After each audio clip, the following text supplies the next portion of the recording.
This is PDP versus PDP. And you know under the law, another party cannot go into intra-party conflict in court.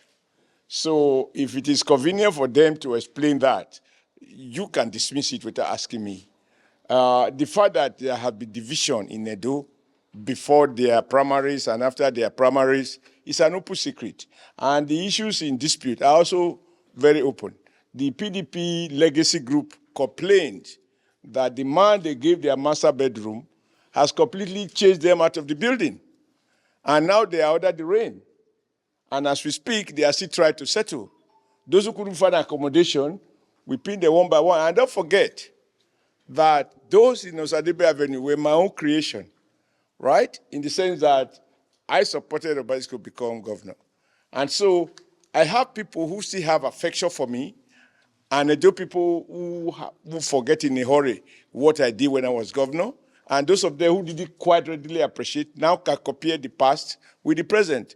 So if they have dispute or disagreement, which they couldn't settle, and they choose to settle it in court, and the court nullify the process, and nullify the fact that those who, I mean, you read the judgment, so it's not me. How can anybody say, if you know Danobi, the leader of the legacy group, you know he was my fierce critic when I was in government.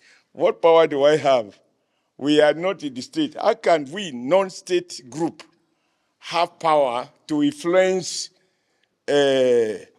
seasoned politicians to move against themselves? So this is purely PDP intra-party. And I think the lesson is very clear, namely that parties must be encouraged to obey the laws that regulate the conduct of primaries, and that rules are meant to be obeyed. If you formulate your constitution, it is the base of the contract between party members.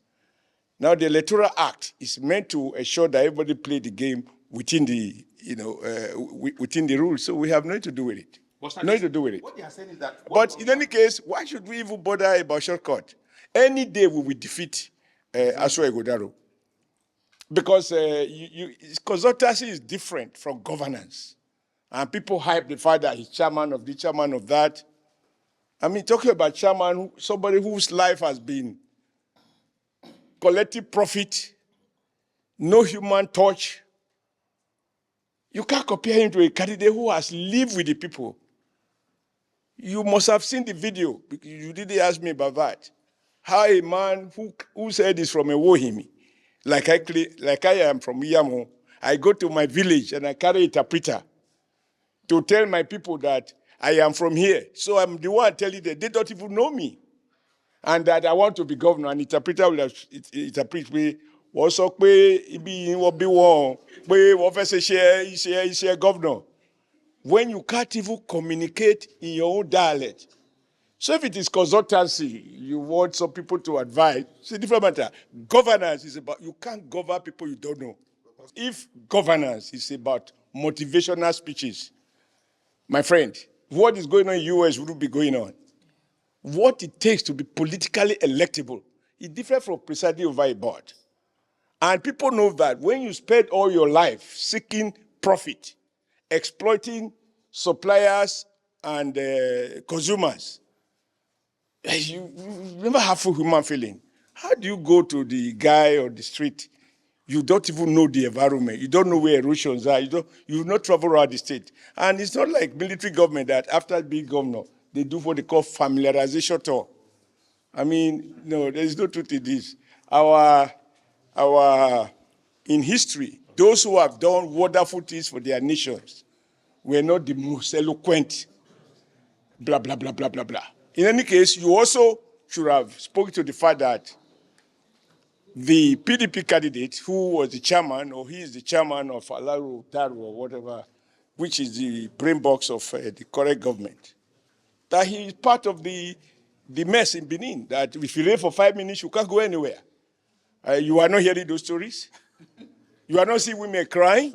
You have not heard, as an Edo man, that a child died a week ago, washed off with flood. Area that I had deflooded when I was governor, the place they call a Tom Line. All those things we did, they have completely seated up. People normally would look forward to rainy season. But in Edo now, they are scared when it's raining. Even children. I've told you of a casualty. You didn't hear that? What caused a young man's life? About 9-year-old boy. 9-year-old boy who could have probably be president one day. He's been wasted. So I think we should focus not on what they say. But let me also add this. There is a huge moral issue. When you cheat on yourself within the party, this is intra-party contestation. And what the court said yesterday was that the PDP candidate cheated himself to acquire that ticket. Now, that's a huge moral burden, because the first requirement in governance is that you must command some level of moral authority. So if you cheat at the level of candidature, what will you do with the ordinary people? And of course, let's also not forget Akpata. That one went to University of Benin. The student didn't welcome him, and he got the place shut down. Student union activity banned. If that one become a governor, he will rule by decree. So I think all the odds are in our favor. But remember, the ASAM people just last year elected Monday Ukpewolo. The two, our candidate and their running mate, are no strangers to ballot box. The PDP candidates, they are both strangers to ballot box. You must factor this one. And when next you are carrying rumor, also carry facts. That under their watch, a young man was washed away by flood because the government neglected to desilt all the drainages. As far back as more than 150 years ago, the Benin kingdom was well secured with what they call the moat. It was meant to deflood the city as well as provide security. All of that has been seated up, which is why you experience the kind of deadly flood that the people in Benin City are now afraid when it's threatening to rain. Number two, you can't find a new school. Go and check. If there's any school in Edo, it's the one I built. You can't find a new hospital. The only hospital that is functional that they call, 5-star. they call it Edo Specialist Hospital. Is the one I built. Is the one I equipped, my friend. This election is between PDP and APC. I don't want to be too personal. The people can judge. When APC was in charge, we went with the candidate and the running mate to give the president, he is the leader of the party, to give him an update on the campaigns going on, what we are doing, and the fact that we are harvesting more and more people every day, the campaign. And I'm surprised that rather than speculating about who will fetch what, you are not a witness to the fact that the entire PDP in Ego, a month ago, all the wards decamped to APC. Just last week, in my local government, the remaining remnant of PDP, they decamped to APC. And across Edo Central, the same thing. Where have you heard APC people decamp to? People are jumping out because the umbrella is leaking and this rainy season. We have been in the politics of the state long before now. First, let nobody make mistake by using the election of 2024 to judge what is going to happen as far as the votes of the Oredo and other local governments in Benin City will be. First, to answer your question, yes, Edo North is a no-go area because my leader, myself, and a host of others, including Danobi today, who is coming from the legacy group. We are from Edo North. Anytime, any day, maximally, we can deliver Edo North. Edo Central, there's no doubt that our candidate, Senator Monday, will sweep Edo Central because he's a homeboy. Yes, he is a senator, elected as a senator for the very first time since 1999. This is the very first person who has won election outside the PDP circle. So such a person, you should know that he's loved by the people. And anytime, any day, they will vote for him because he will speak to them in their dialect. But the other man can't do that. And the ASA man will tell you, I cannot be a stranger in government house in Osadebe Avenue. Let me better vote for the person who I can always say Hara, and the person will respond. Then have a conversation. Yes, exactly. Then on the issue of Edo South, you are from Edo State.